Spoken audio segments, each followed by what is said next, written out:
আমি একটা কথা পরিষ্কার করে বলতে চাই, গত 17 বছরে যা হয়নি আমি ইনশাআল্লাহ আগামী 5 বছরে সেগুলো সমাধান করব। কিন্তু আপনাদের সকলের সহযোগিতা আমার লাগবে। আমরা চাই জনগণ হলো মূল শক্তি, জনগণকে আপনার সরকারকে সবখানে প্রায়োরিটি দিতে চাই, জনগণকে আমরা সবসময় অগ্রাধিকার ভিত্তিতে কাজে লাগাতে চাই, জনগণের চাওয়া পাওয়াটাকে আমরা মূল্যায়ন করতে চাই। আমাদের সরকার বাংলাদেশ জাতীয়তাবাদী দল এই সরকার গঠন করেছে আমাদের প্রিয় নেতা আমাদের মাননীয় প্রধানমন্ত্রী জনাব তারেক রহমান সাহেব নিরলসভাবে কাজ করছেন। কিসের জন্য?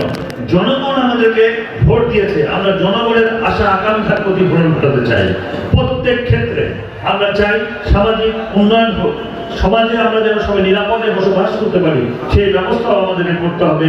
এটা করার জন্য শুধু প্রশাসন বা এমপিকে দিয়ে হবে না, এক্ষেত্রে আপনাদেরও দায়বদ্ধতা রয়েছে।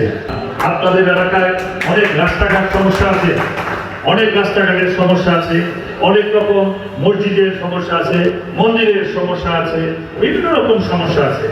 গত 17 বছরে কি হয়েছে এটা আপনারা সবাই জানেন, সেদিকে আমি কোনো কথা বলবো না। কিন্তু আগামী 5 বছরে আমরা কি করব, কি করতে পারছি সেটা আপনারা বিচার করে দেখবেন। আমি একটা কথা পরিষ্কার করে বলতে চাই, গত 17 বছরে যা হয়নি আমি ইনশাআল্লাহ আগামী 5 বছরে সেগুলো সমাধান করব। কিন্তু আপনাদের সকলের সহযোগিতা আমার লাগবে। আপনারা আমাকে জানাবেন, তথ্য দিবেন, কোথায় দুর্নীতি, কোথায় চাঁদাবাজি, কোথায় মাদক ব্যবসা হচ্ছে, নির্ভয়ে আমার সঙ্গে আপনারা যোগাযোগ করবেন। কোনো মাধ্যম নিয়ে আমার কাছে আসার প্রয়োজন নাই। আমার দল বাংলাদেশ জাতীয়তাবাদী দল, তাদেরকেও আমি সতর্ক করেছি, তারাও নিরলসভাবে চেষ্টা করবে। তবে একটা কথা বলেছি, কিছু লোক থাকে কিছু ভুল ভ্রান্তি করে ফেলে, সেই ভুল ভ্রান্তি গুলো যেন ভুলের মধ্যে থাকে, অন্যায় যেন না যায়। দলীয় প্রভাব খাটিয়ে প্রশাসনে বা কোনো সিভিল মানুষের, সাধারণ মানুষের কাছে কেউ কখনো অন্যায় আবদার বা অন্যায় কাজ করে বাংলাদেশ জাতীয়তাবাদী দল করতে পারবে না।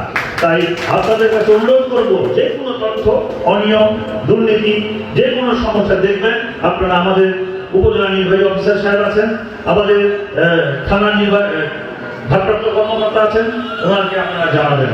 তারপরেও যদি আপনারা মনে করেন আমাকে জানাবেন, কোনো সমস্যা নেই। আমার মোবাইল ফোন 24 ঘন্টা খোলা থাকে আপনাদের সেবায়। আপনারা যে কোনো সময় আমাকে ফোন করে আপনারা আপনাদের যে সমস্যাগুলো আমার কাছে তুলে ধরতে পারবেন।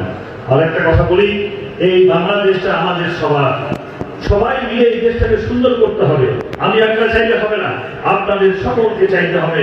আমার বিরলের মাটিতে আমরা নিরাপত্তা চাই, নিরাপদে বসবাস করতে চাই, আমাদের সন্তানরা যেন ভালো শিক্ষায় শিক্ষিত হয়, ভালো পরিবেশে মানুষ হয়, এটা আপনাদের সকলের চাওয়া পাওয়ার সঙ্গে আমারও চাওয়া পাওয়া। তাই আপনাদের সহযোগিতা নিয়ে আমরা এক সুরে একভাবে বলবো, আমাদের মাননীয় প্রধানমন্ত্রী যেটা বলেছেন, করব কাজ, গর্ব দেশ, সবার আগে বাংলাদেশ।